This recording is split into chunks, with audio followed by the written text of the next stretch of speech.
Joining me now on this Sunday morning Futures exclusive is White House Senior Counselor for Trade and Manufacturing, Peter Navarro. Peter, it's always great to see you. Good morning, and thank you for being here.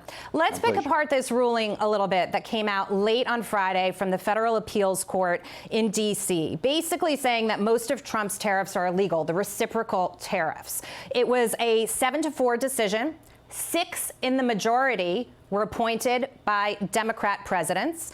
And the dissent obviously made its case, which would be that there is a national emergency to take care of here. President Trump took to Truth Social. He said that the decision was highly partisan. He said if these tariffs ever went away, it would be a total disaster for the country. Walk us through the argument that's going to be made all the way up to the Supreme Court. Sure, and the boss is always right. You're absolutely right, Jackie. This was weaponized partisan injustice at its worst. Politicians in black robes. You had 6 out of the 7 judges, Democrats, but you also had 12 blue states intervening against Trump. Most curiously, the 5 importers, very small companies, trying to preserve the right to import cheap Chinese crap mostly. If you follow the money, that road leads at least partly to the Koch network, the infamous anti-Trump Koch network. So it was a bad decision. But the good news is the dissent was very, very strong. I think it provides a very clear roadmap to how the Supreme Court can certainly rule in our favor. It dealt with 3 major issues and some minor ones. I got a piece coming out in the Washington Times you can get the details on. But the questions are like, is there a national emergency? Of course, people are dying of fentanyl, and the trade deficit is like absolutely devastating to this country. The tariffs, this is like a semantic issue. Are tariffs qualifying as the regulation of imports? Of course they are. There's plenty of law on that. One of the red herrings they threw out for the majority was that somehow because they argued the tariffs were permanent. Hey, memo to the court. We never said they were permanent. You can't find Lutnick, Besant, Greer, or myself, or the president saying that. If China and the drug cartels from Mexico and Canada stop killing Americans tomorrow, tariffs go away. Ditto if the trade deficit went to 0. So the bottom line, Jackie, a very good dissent, provides a roadmap for the Supreme Court. We feel very optimistic. If we lose the case, President Trump is right. It will be the end of the United States. And this is a multi-layered story, Peter, as you and I both know. So as we're talking about this decision playing out and the arguments that will be made, we're also looking at negotiations with India, that 50% tariff now being imposed on that country because it supports Russia essentially by buying that oil on the black market for cheap. But India is not the only offender. China is as well. Is the implementation of extra tariffs on India enough to choke Vladimir Putin? Well, let's be clear. We have 50% tariffs now on India, but we also have a little over 50% tariffs on China. So there's a question is how much higher do you want to go without actually hurting ourselves? But let's talk about the India issue, because the only thing you have to know is that before Putin invaded Ukraine in February of 2022, India didn't buy Russian oil to speak of. Very, very small amounts. What happened? Well, the Russian refiners went in and got into bed with big oil in India. Putin gives Modi a discount on the crude. They refine it and they ship it to Europe, Africa, and Asia at a big premium, and they make a ton of money. Now, what's wrong with that picture? Well, it fuels the Russian war machine. India is nothing but a laundromat for the Kremlin. It kills Ukrainians, and what do we have to do as taxpayers? We got to send them more money so Ukraine can defend themselves. And on top of that, by the way, the 25% of the 50% is because India is the Maharaja of tariffs. They have the highest tariffs in the world, so they export us a bunch of stuff. They won't let us sell to them.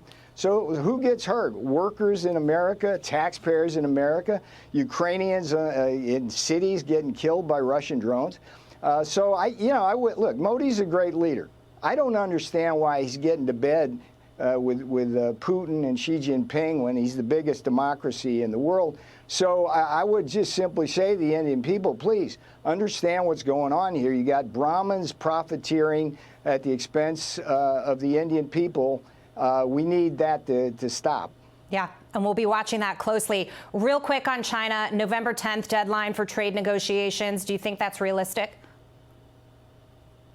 Yes, look, it's as Scotty Besant said, it's an ongoing negotiation. But let's remember this: we got over 50% tariffs on communist China, and that's a good thing. Okay. You also wrote an opinion piece in The Federalist, and you were talking about the Federal Reserve. It's entitled, "Trump was right to fire Fed Governor Lisa Cook, and here's why." I love this quote at the end where you sum it up. You say, "Cook's firing is about the paperwork. 2 mortgages, 2 states, 2 weeks apart, both allegedly marked as a primary residence. On the face of such alleged malfeasance, cause exists, and that is enough for a president to act while the courts resolve the rest." The lesson is simple. In public service, integrity is judged in real time, not deferred until a jury renders a verdict. Peter. Yeah, that's exactly right. And with respect to the president's ability to fire, of course he does.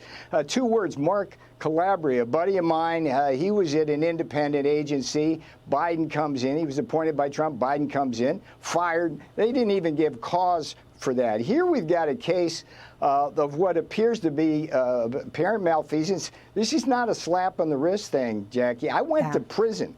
Democrats put me in prison for defending the Constitution, and I was there. There's a couple of guys there who had similar kind of bank loan fraud. They were there for years. They had their assets forfeited, and they had burdensome restitution. What I think Lisa Cook needs to do is get up and explain to the American people what she did. Is there a reason that's legitimate for what it seems like the worst kind of loan fraud? The American people would love to hear it if she would stand up and explain that to us. And Peter, we'll just end on this. You mentioned how you went to prison, the weaponization of government. You've got a book on the subject coming out. Tell us a little bit. Sure. It's called "I Went to Prison So You Won't Have to." It's a tagline from my speech at the Republican National Convention on behalf of Donald Trump. It's a book about my experiences in prison. If you want to know what that's like, read it. But it's also a love story about my sweet Pixie, my fiance, and how she did the time with me. And it's also a nice mystery story because I went in there and solved a $5 billion mystery. I'm actually getting $5 billion back for taxpayers because of the investigative reporting I did inside. So I went to prison so you won't have to. It's on Amazon. Book comes out just in the next couple of days. And I'd love to have the Fox community read this book and let me know what you think. Incredible. We will be looking for it. Peter, so great to see you. Thank you for being here. Thanks again, Jackie. White House Senior Counselor, you too, for Trade and Manufacturing, Peter Navarro. Thank you so much. Hey everyone, I'm Emily Campagno. Catch me and my co-hosts Harris Faulkner and Kaylee McEnany on Outnumbered every weekday at 12 p.m. Eastern, or set your DVR. Also, don't forget to subscribe to the Fox News YouTube page for daily highlights.